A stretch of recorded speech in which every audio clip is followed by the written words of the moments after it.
Hi, I'm Brian Borrow. My project was The Blues. They started off, I bought a couple drivers to practice crossover design and put them in a box and came up with a decent crossover. And I live in Las Vegas, and that happened just before summer began. And once summer hits, you don't want to go outside, so I ended up redesigning that crossover many times and came up with a pretty perfect graph.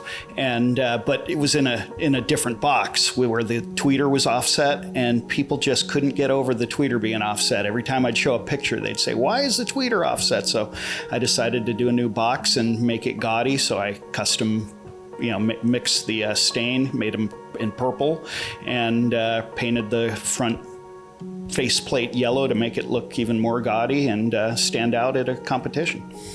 And other than that, it was just a lot of fun. My name is Dan Newbecker. The project name is Pipelines, which is a name my wife came up with. First time she's ever offered a name for one of my speakers.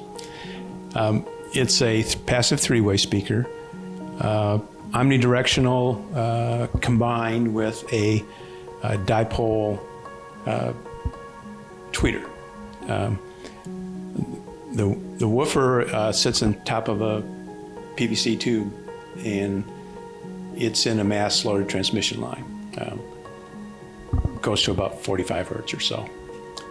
The mid-ranges are the Dayton DS90s, and they are in a sealed compartment. There's two of them, top and bottom. But the most unique thing about it is there's a planar Dayton PT Mini between the tubes, and opposite it is a 45-degree deflector. So it pushes the sound out the front and equally out the back. And the waveguides formed by the pipe, the curves of the pipes, creates a controlled directivity such that as you get off axis, the sound reduces. So one of the problems with a typical Omni speaker, if it has an Omni tweeter, is that it sends all the sound out in 360 degrees and it reflects off everything. So you end up with a confusing sound stage sometimes. In this case, because it's front and rear, but controlled, it doesn't have the side reflections that you typically get with the Omni tweeter. But the good thing about it is that the other option is to use like a monopole tweeter, and the problem with that is that all the sound comes out the front. So you've got a woofer that's sending sound equally out, and mid-range is sending sound equally out. So there's a lot of power going into the room, but then you have a monopole tweeter that's sending all out the front. So there's a power response imbalance. And having this front and rear bipole tweeter equalizes the power response. That's the most unique thing about it. So it has a really big, really deep sound stage, but for an Omni kind of speaker, the imaging is pretty good. That's the most unique things about it. My name is Jack Putti. I live in the Detroit, Michigan area. My under 300 project is called the Aztec, and it is a truncated pyramid. That's why it's called the Aztec. And it was originally created for the DIY competition, and the competition there was to pair an 8-inch or larger woofer with a 1-inch tweeter. And so it has a relatively low crossover frequency. And I chose that shape because I always wanted to build one like that. So that was quite a challenge, especially the veneering part of it, to trim the veneer because of the angles. Couldn't do it with a router, so I had to come up with a way to do that, which I did. I'm very happy with the way they turned out. I didn't win anything in Indiana. I won my category, but I didn't win in the finals. But I think they sound great. That's it, I guess. Yeah. My name is Vernon Keller. I'm from Kokomo, Indiana, and this is my first project. My wife said I shouldn't be doing this at 82 years old, but I think I want to try something new. So the name of my thing is Shorty's Shorts, because when I was at work all these years at Chrysler, I was called Shorty. So the project is new to me. Everything's new to me.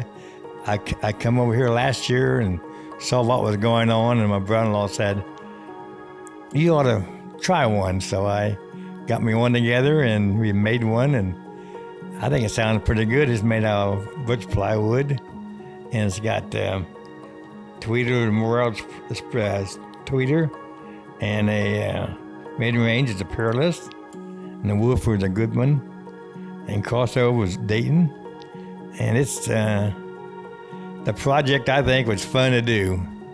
When you get my age, you always try something new. It's fun, and my wife said, "I think it's going to be okay. So enjoy your stay over there and enjoy the people and have a good time."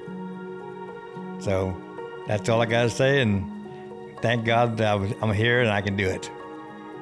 My name's Tim Ross, and I brought a project I called the Shmoo, which is kind of like a sidekick of Space Ghost from a long time ago. But so for a good 15 years, I've had these some three-ways at home that I've liked, but I blew a woofer, and I kind of wanted to recreate some of the similar characteristics it has, like a common 300 hertz-ish mid to tweeter, or woofer to tweeter mid crossover, and around the 3K, mid to tweeter, and it tends to give you that little more forward sound from having to isolate mid-range. There's also in the under 300 category, using some of Parts Express new signature drivers, just kind of see what I could do, because making crossovers takes a lot of practice, and you learn new things on each project. Overall, pretty happy with the results. They're definitely pretty good bang for the buck, I feel like, as far as how the project came out. Yeah, no, I got nothing. My name's Clay Allison. I brought the Yoklies, so it's another egg speaker design with the spiral transmission line inside. Getting them dialed in, made some improvements. Got a CNC router, which changes everything, changes your whole life. Well, maybe not your whole life, but your construction methods for sure. And precision is amazing. It's awesome. And just chugging along, having fun, making improvements, and all the incremental improvements over the years add up to something noticeable. That's what you hope for. So that's what I do. It's kind of an invention. So, but I feel more like I just discovered it instead of invented it, because, there's a lot of things that occur in nature that are spiral form, and the most relatable is your cochlea in your inner ear. It's spiraled, and why was that? So, and me, I noticed similarities between all the different scientific disciplines. It's like explaining to your brother-in-law electricity by using the garden hose, So, there are similarities between all the different sciences. So why not a spiral?